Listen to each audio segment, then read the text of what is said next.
Bonjour et bienvenue dans la chaîne Mathématiques Sciences. Aujourd'hui, je vais présenter et expliquer une nouvelle vidéo, qui est une vidéo en sciences habitataires sur le thème numéro 1, la planète Terre, l'environnement et l'action humaine, et plus précisément une vidéo sur justement les mesures mises en place pour se protéger lors d'un séisme. Ok, donc là nous allons voir dans cette vidéo quelques mesures simples qu'on utilise pour les séismes. Ok, donc on va voir diverses manières qu'on utilise. Ok, bon, déjà l'un des premiers en tout cas mesure, l'une des premières mesures qu'on utilise, c'est tout simplement l'observation en fait. Et donc l'observation, ça veut dire quoi concrètement? On va observer les dégâts.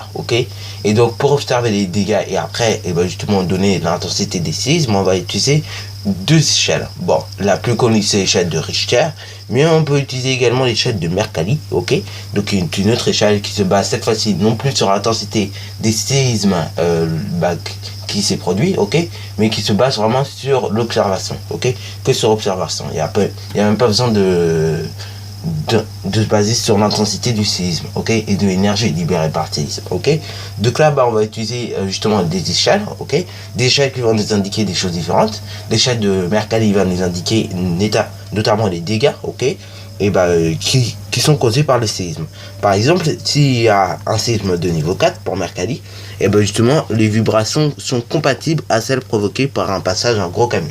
Mais en revanche, plus qu'on monte haut, plus que en revanche les dégâts sont énormes. Par exemple, quand on monte au niveau 10, dans ce cas-là, on se rend compte qu'il y a carrément, si un séisme à une échelle 10 sur Mercalli, c'est la destruction des ponts et des digues, et les rails de chemin de fer, donc du coup sont tordus, Et après, on peut voir au fur et à mesure qu'en fait, plus qu'on monte en termes justement d'intensité, plus qu'en fait on va monter également en termes de choses détruites, et donc plus les dégâts vont être gros. Alors donc là je vous ai pris à côté une petite carte que j'ai d'ailleurs mise dans le lien de la description de la vidéo précédente, et donc cette petite carte elle correspond au séisme de 1906 à San Francisco, et donc justement je vous ai montré ça selon l'échelle de Mercalli. Donc là voyons tout cela. Donc là, du coup, il y avait des zones où c'était carrément rouge, mais il y avait pas de zone marron globalement sur la carte, parce que ça s'arrête au niveau 9 et ça commence au niveau 1, 2, 3, voilà. Bon, niveau 1, 2, 3 c'est par là, et après donc dans les zones de San Francisco, donc plutôt par là, justement il y a quand même des zones au bord de la mer qui sont au niveau 9 quasiment, mais il n'y a pas de niveau 10, en l'occurrence, malheureusement, malheureusement, heureusement d'ailleurs pour ceux qui habitent à San Francisco en 1906, mais bon, il n'y a pas de rouge pour ça, pour l'échelle de Mercalli. Du coup on peut voir qu'en fait si on habite au bord de la mer, c'est là où le séisme frappait le plus fort, et donc du coup on voit très bien le dégradé de couleur, plus qu'on est au bord de la mer quasiment, plus que le séisme il a frappé fort. Bon, cela dit c'est logique puisque la faille se trouve plus près de la mer également, la faille ne se trouve pas très loin de la mer, donc du coup c'est pour ça que justement plus qu'on est au bord de la mer ou quasiment, plus que le séisme est fort, à San Francisco bien évidemment, Alors la deuxième échelle, désolé si on voit pas très bien, mais bon, je vais essayer de vous expliquer dans ce cas-là mieux. Deuxième échelle, donc c'est l'échelle de Richter, Donc là, c'est une échelle qui, en revanche, ne fonctionne pas comme l'échelle de Mercalli. L'échelle de Mercalli, quant à elle, fonctionne au niveau donc des dégâts et de l'observation. Là, en l'occurrence, l'échelle de Richter va fonctionner d'une autre manière. Elle va fonctionner en mesurant en fait l'intensité des séismes. Et donc là, par exemple, si tu as un séisme de niveau 0, c'est quasi rien, c'est l'énergie consommée par un four à micro-ondes, bien évidemment, pendant une minute. Donc je peux te dire c'est pas énorme. Mais en revanche, par contre, si un séisme de magnitude 12, puisque les numéros sont des magnitudes, dans ce cas là ça correspond quasiment à une énergie libérée par un impact d'une météorite sur la Terre, voilà. Et donc bien évidemment pas n'importe laquelle comme un météorite quand même, c'est bien évidemment l'impact d'un météorite qui est passé sur Terre pour détruire les dinosaures, que sera l'impact si c'est au niveau 12. Parce que oui, il peut y avoir des météorites qui viennent sur Terre, mais je veux dire, elles sont pas très fortes. Il y en a qui viennent pas à très forte vitesse, voilà. Bon, en l'occurrence, c'est bah, justement sur Terre, il y a une météorite que vous connaissez tous, c'est un météorite qui a tué tous les dinosaures normalement. Voilà, voilà, bon, j'espère que vous la connaissez.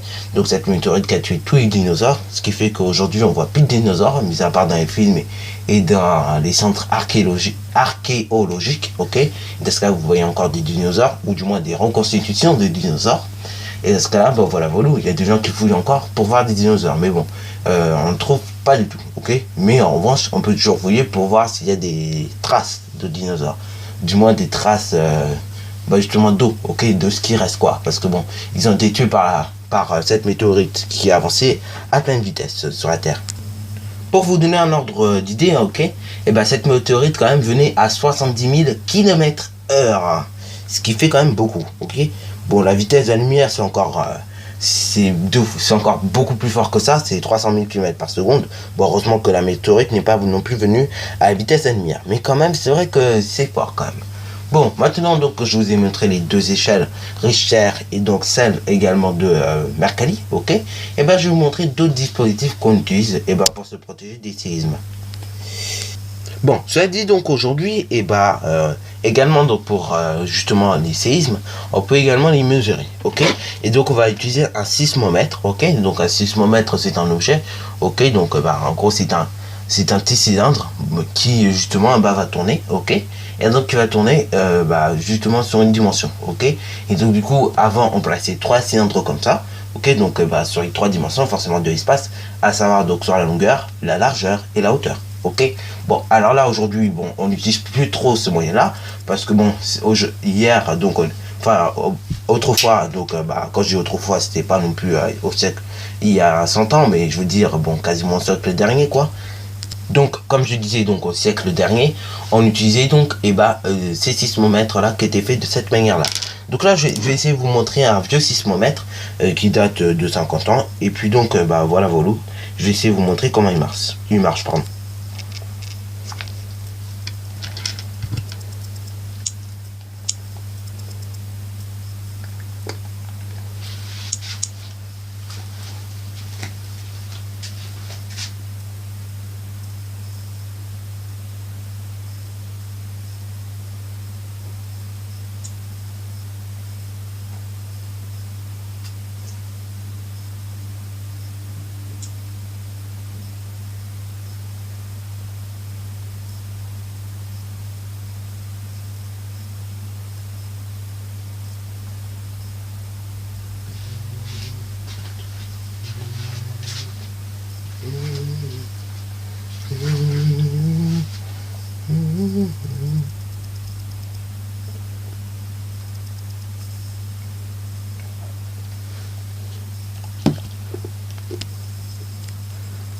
Bon, donc un sismomètre c'est quoi? C'est une machine donc un cylindre plus précisément qui fonctionne de la manière suivante. On le fait tourner en gros, donc bah, on peut régler le tournage, la vitesse et tout. Et après donc bah quand on fait tourner en fait le temps, ça représente le temps. Et après bah du coup on va placer ce cylindre sur trois axes, ok, donc trois dimensions.